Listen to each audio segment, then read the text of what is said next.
Have you seen the cocoa powder trick video that's trending on TikTok right now? Let's TikTok about it.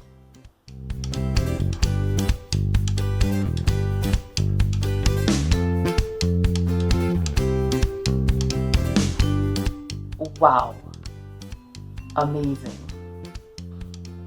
It went completely dry. It's incredible.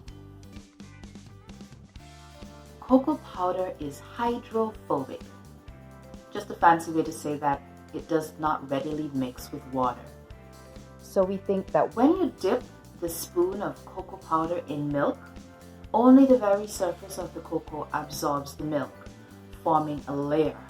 And then when you prick it with a toothpick, that layer of milk bursts, revealing the dry cocoa powder underneath. How do you think it works? Let us know in the comments.